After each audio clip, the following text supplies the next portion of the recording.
This episode is supported in part by Sacred Wright's public scholarship on religion, gender, and sexuality through a grant from the E. Rhodes and Leona B. Carpenter Foundation. You can find Sacred Wrights online at sacred-rights.org and the Carpenter Foundation at carpenterfoundation.us.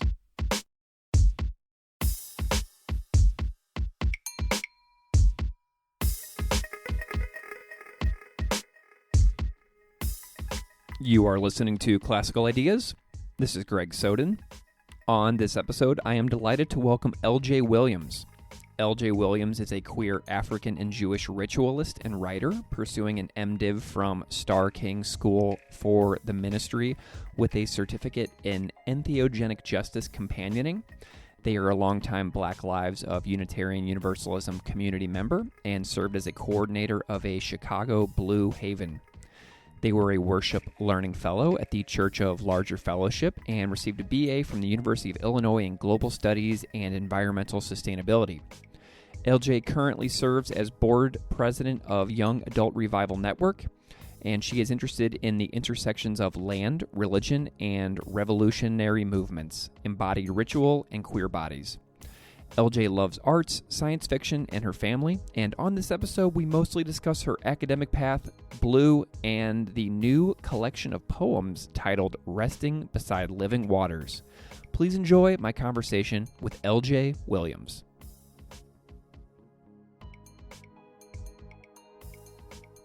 LJ Williams, welcome to Classical Ideas. Thank you so much for having me. I'm delighted that you're here, LJ. I'm wondering if you can spend a moment and introduce yourself a little bit to the listeners out there so they know just a little bit about who you are and what you do. Hi, my name is LJ, and I am a writer, a ritualist, an educator, and a scholarctivist. I can talk a little bit more about that term too. I would love to know, just go with that thought. Tell me more about that. Great. So it's not mine. It actually comes from Dr. Ibrahim Farajage, who was a queer theologian and scholar, and he was also the provost and dean at Starr King School for the Ministry. And his work and his area of expertise was really around multi-religiosity, the breaking down of walls between the academy and the public. And he really embodied that in all that he did. And I take that term from him. And I know that you, were pursuing an MDiv at Starr King School for Ministry. Was the person you just mentioned? Are they sort of an influence into attending that institution? Yes. And I think Dr. Ibrahim, who passed away before I arrived, definitely embedded his ethos of working across religious traditions. He was a Sufi mystic and also was in the Jewish community, and he was a professor of Islamic studies. And so I really gravitated towards the way he worked within religious education.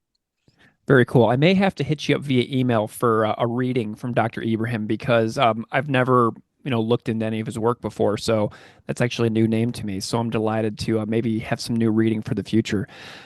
I would love to know a little bit more about your intellectual and academic path as well. You already mentioned sort of one guiding mentor, so to speak, but I'd love to know about any major moments in your life that kind of led you down the path to what you do now. Sure, I feel like there are so many. And one of them is actually reading myself in text. It was reading Toni Morrison for the first time in middle school, and we read The Bluest Eye. And that was the first time that I had seen a young Black girl as the main character. And I also really gravitated towards that because, like her, I did also pray for blue eyes every night. So there was this, decolonialist, this racism, dealing with racism and selfhood that I really saw um, in her work. And I thought, oh, like not only could I possibly write, but I could also have characters that look like me. So that was one moment. Mm. Yeah. What about how do you like get into the religion studying and things like that? Where does that come into your life? Well, it was all throughout my childhood. I grew up in a very religious household. Both sides of my family were Pentecostal Christian, and within that, there was a lot of text. There was a lot of embodiment and music and song. And I grew up there. I loved it. And there was a part that knew that I couldn't be my queer self also. So I said, I love singing, I love dancing, I love being with my family, but I'm never going to be an actual minister. Even though I was doing all those things, I was singing in the choir, I was preaching. And so I stepped away from it. And I still wanted to heal, though. I still wanted to be in community with people. And I went and did political science and thought that that was how I was going to save the world. And when I went actually after university to teach in South Korea, I taught English. So, still in that thinking about language and thinking about how people can express themselves in different ways. After doing that, I came back to the States and I realized that I can't get away from spiritual community. And so I found Unitarian Universalism and quickly got into, I was like, where are the Black and Brown people? I need to be around them. And so meeting Blue, which I can talk a little bit about later, that's Black Lives of Unitarian Universalism. They really encouraged me, like, hey, maybe being in religious spaces, maybe being a religious leader is something that you could do. And then they really encouraged me to think about going to seminary. Mm. So I moved out of the U.S. as well. I taught in Mexico and England, and I did a master's in Canada. What did getting out of the U.S. do for you, just kind of as a person? It was definitely an eye opener. I definitely did it on purpose. I really have always loved learning about how people think about themselves, how people express themselves. And one of the ways that I knew that people do that is through language. And so I really made it a point to learn Korean. So I was able to speak to my students and help explain English concepts more clearly, but also learn about the country while I was there. And so having this internationalist view of, they would ask me questions about, US elections, and I would ask them about Korean history. And I interacted with US soldiers who were there. And so I was definitely learning about how people view the United States, but also how I viewed myself outside of a US context. Wonderful. I'd love to know a little bit more about an overview of the community of Blue. You mentioned Black Lives of Unitarian Universalism. Tell me a little bit about that community. Yeah, so Blue actually came to being in 2015, and it was a convening amongst Black theologians within UU and practitioners who really wanted a space where Black people could engage in worship and ritual in the way that they felt safe. UU is a predominantly white denomination, and so I really gravitated towards that also because of where I grew up was also predominantly Black, and so I was missing a lot of the touchstones when I came into Unitarian Universalism. And through Blue, there was a lot of community involvement in terms of Blue Havens, which was a place for gathering, for worship, for resource sharing, for organizing. And I was one of the coordinators for Blue Haven Chicago, and they were located in other cities as well. Excellent. I'd love to know about the pathway towards doing a Master's of Divinity as well. I mentioned Starr King School for Ministry earlier, but tell me about deciding to go down that road. I really wanted to make my peace with the tradition that I grew up in, which was evangelical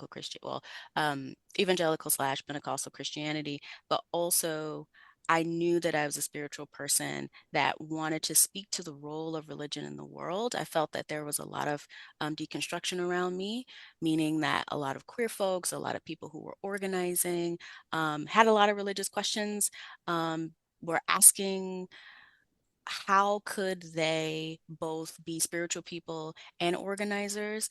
And I really wanted to speak to both how the spiritual and the political were connected, and that is a strain of organizing in the Black community.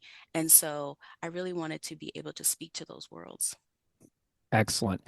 How's the process for the MDiv going? Is it pretty smooth? Is it ongoing? How is this going? Yes, it is smooth. I think what you'll learn about going to seminary is that it's as much about learning about other people and religions and times as about yourself. So it's definitely a deconstruction process of how you view your own theology. And I'm in my last year now, so coming to an end. Very cool. Well, I know that some of your work specializes, or how like the intersections of your work is like land and religion and revolutionary movements. And I'd love to know just a little bit more about how you see yourself kind of specializing in a couple of different, themes. So for me, the theme of land is vital.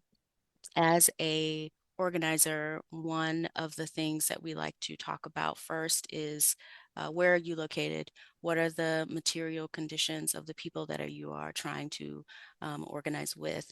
And land is vital in many spiritual traditions, focusing on how you come into being and how you can gain the resources that you need for the future that you're trying to build. One other thing that really captured my attention is when we were emailing about some of your interest in your areas of interest is the term psychedelic justice, which I've never featured on this podcast before. And I would love to know if you can just elaborate a little bit on what that term meant because it definitely caught my attention in your email. Sure. Psychedelics are, you might know that term, usually referring to the classics like LSD or MDMA, and really use that term to talk about substances that produce or can produce in people spiritual experiences. And there's a wide variety, including cannabis, including datura. You can have mushrooms. The list goes on. I've talked And about ayahuasca on the podcast before. yes, ayahuasca as Hmm. well. There's iboga. There's so many. And we're in a moment in the West where folks are deeming it the psychedelic renaissance, and there's a lot you could go into there in terms of who's involved, who gets access. But for me, it's really one place where the land and the spiritual is a connection that is so strong. And part of my work, I hope, would be to facilitate conversations around stigma, around the more than human world. Yeah, and it's gotten a lot of attention in the last several years. I know that Yale's done a lot of studies, and then there's also like the pop culture writer Michael Pollan who brought it hugely into the conversation. Anybody who wants to hear me talking a little bit about ayahuasca and Icaros with Peruvian shamans, you can look at episode 168 where I talked to somebody about that. But I think that's a really fascinating area to go into in the future as well. So if there's anything that you would suggest people to check out or read, where would you point them? I would say go to Decrim Nature. They are working within the United States and abroad to really break down the stigma that surrounds these plant teachers and also um, bring more awareness to how folks can be involved in their own communities. Yeah, check them out. Awesome. Excellent. Well, I know that you're doing a lot of poetry as well. And you're telling me a little bit about the independent research project that inspired some poems. And the collection that you sent me is called Resting Beside Living Waters. I'd love to know a little bit more about this. What was the goal of that specific research project that yielded a collection of poetry? So, behind this project was really an opportunity for me to bring the worlds together that are within me, whether it's the Black organizing, the spiritual, coming into Judaism, especially in this time of genocide and thinking about Palestine and how faith, land, worldviews collide. And so I spoke with Jewish leaders from different walks of life and asked them how their work relates to both liberation struggles, but also embodiment. And these poems are an exploration of all of that. Excellent. How long have you been a poet? Have you been doing this writing style a long time? I haven't actually writing in poetry is a new thing. Ooh, fun. I would say that my sermons that I wrote previously, people would ask, like, have you written poetry before? And I'm like, oh, no, not necessarily poetry, with a capital P. So this was a wonderful surprise. And this is what came out of the research. My advisor pushed me and said, I think you could turn this into something else. And I went for it. Yeah. Well, okay, so I read through some of them. I haven't seen read through all of them quite yet. Well, actually I did, but it's been probably 10 or 12 days since I read the whole thing. But this morning I was reviewing some of my favorite ones. When You Were Born a Problem really stands out, and Maybe I Was Always Jewish also stands out. I'd love to hear a little bit about your thoughts on When You Are Born a Problem, because this is such an important piece that I just want to know a little bit more about from your perspective. Yeah, this is one of my favorite ones in the collection too, actually. So I was really thinking about myself from the perspective of people who would write about me or people who would ask me a lot, how can you study religion and politics and land and healing? How can you do all of those things? And for me, it was really about connecting that I am who I am, and whether I'm Jewish or queer or Black or woman identified, these things can't be separated, and all of these are constructed not by my own making, but systems that have existed long before me. And so when you are born a problem, when you are born on the intersections of things that quote don't fit, um, where do you go? How do you create a place that fits for you and believing that you belong where you are? And something that ties to that as well is the second piece is Maybe I Was Always Jewish. And you talked about the community that you grew up in. You talked about being with Blue, Unitarian Universalist, but you also have this poem about Maybe I Was Always Jewish, and you have referred to yourself as Jewish in this conversation. Tell me a little bit more about that, because there's a lot of backstory here that we're missing out, I think. Yeah. So growing up in the Christian community, I definitely had I would say, a sprinkling of understanding about what Jewish life was like, and there was also a lot of misinformation. Um, and I was always drawn to the Exodus story. That's one of the primary um, biblical parts that was in our liturgy, thinking about being exiled, thinking about growing up in the United States.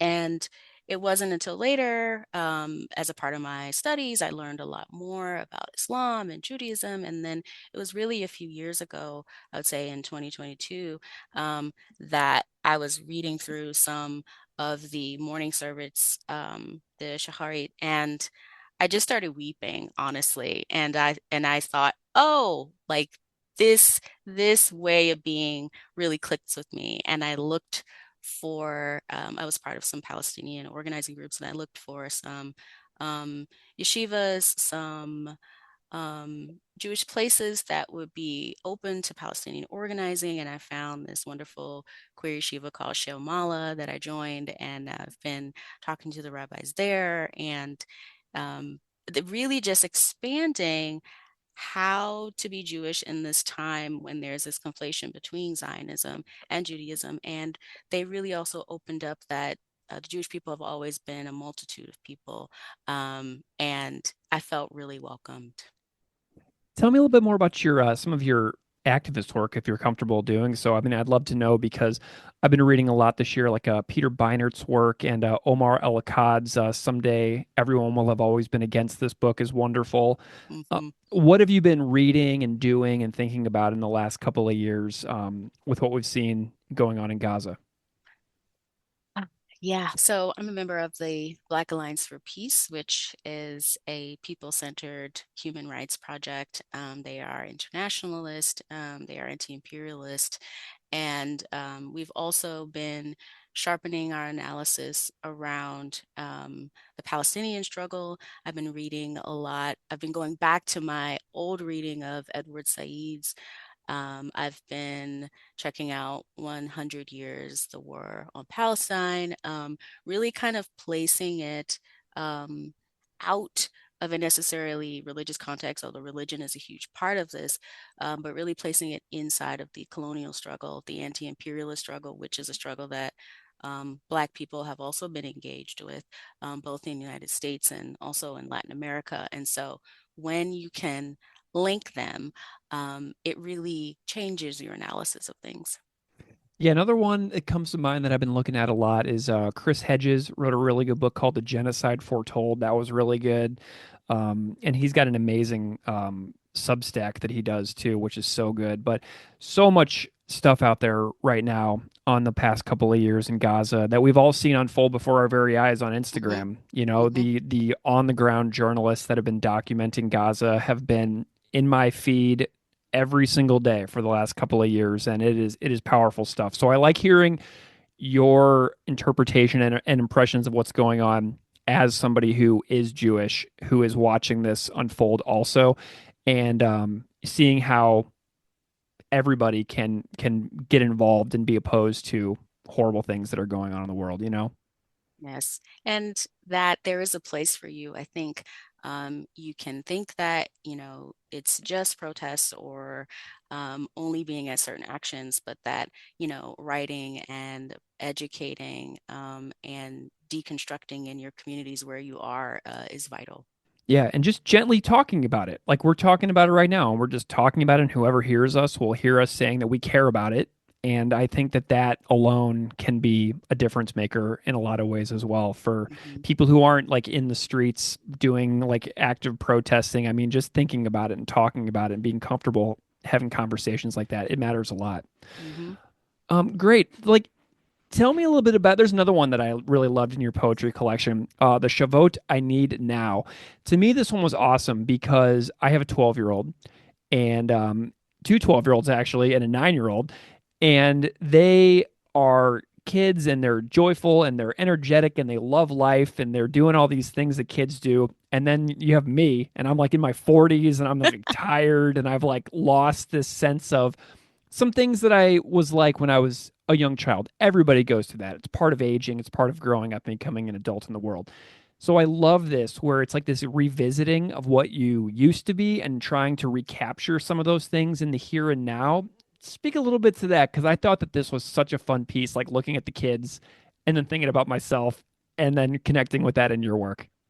Oh, yes. I was really thinking about my younger self. I grew up dancing. I did ballet and theater and jazz, and I was always so expressive and curious, and I wanted to do all the things. And, when you grow up, you may get told that you have to pick a certain path. There's only one thing you can do. And I really felt like I was doing my best growing up, trying to bridge all these things together, but really being told that there was just one way to do it. And really at this point in my life, I'm back at a phase where I really want to say, hey, like all of these parts of me matter. Creating art from wholeness, creating rituals where and spaces where you can be your full self are vital. And also you change over time. Mm-hmm. Yeah. So you came into my awareness, like we met because of your involvement with Sacred Rights, which is a public scholarship program that I've talked about on this podcast many times. Is there any plan to publish the poetry in like the public world where people could get their hands on it? Yeah, so in the next couple of weeks, I am planning on launching my Substack called Kumi, and Kumi means rise up in Hebrew, and it'll be creative writing, it'll be poems like this, and hopefully some fun things that we can do together in community. Awesome, very good. Well, tell me a little bit more about your involvement with Sacred Rights. What was that process like for you? That was wonderful. I think Sacred Rights was exactly what I needed at the time. There was a really diverse cohort of people across religious studies. And one of the things that I loved the most was getting us to reclaim some of the language around that we have heard before, like, how do you feel about the word scholarship in general? Do you consider yourself a scholar? Um, and who do you want to talk to? What's your audience? Um, how do you want to be perceived? Where do you see your work making the most impact? And I think most important for me is that you don't need to know everything to know something. Yes. How do you think that your skills grew the most during that training cohort process? For me, it was definitely a reclaiming of my voice. I felt very much like there was something that I could contribute. And I think that's vital because we are all in different areas of our scholarship and in our lives, and we can be those voices in our communities where we are. And that was so important because I thought, maybe I need to bring in another outside expert. Love collaborating, and also you have something to say too. Yeah, and you know that some of the things we've talked about might be a little incendiary to some listeners, and there's risks that come with doing work like this. And I know that this is something that they talk about a lot in the trainings: the risks and rewards and responsibilities of doing public scholarship. What are some of your reflections on that with relation to your own work?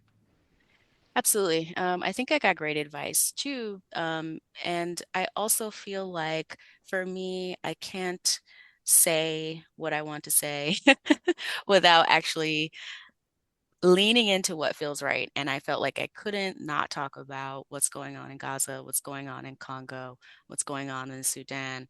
And going back to that piece about being the responsible piece, I felt a responsibility to my community, and that can, if you're public in the public eye, that can get you death threats, that can get you, um, being ostracized from your community. And I think it's important to find the people that will nourish you. And like this podcast and Yeah. other places where you can actually contribute who you are.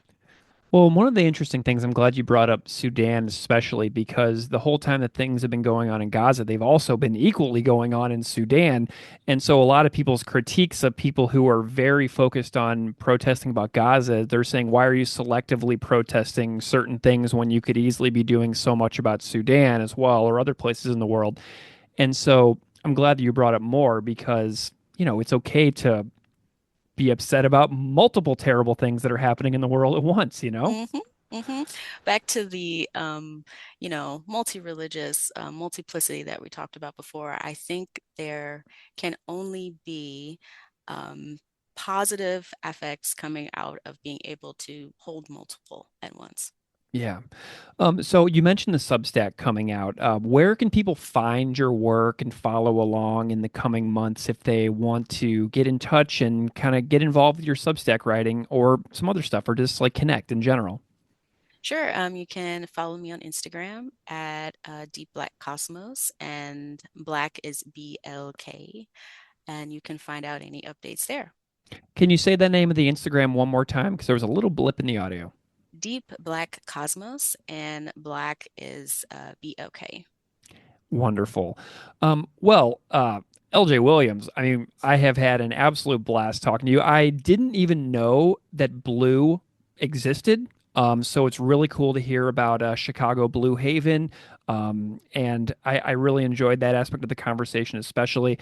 Love the poetry collection, Resting Beside Living Waters. I'm looking forward to seeing your work get disseminated to a wider audience. And I'm glad there is a plan actively in place to get the poems out into the world because they're wonderful. And even I connected with them in some of my ways, especially with the kids. That one really got me. Mm. Yeah, that one really got me. The Shavot I Need Now. So that was my favorite, just because I'm a dad and I was kind of geeking out on that one big time.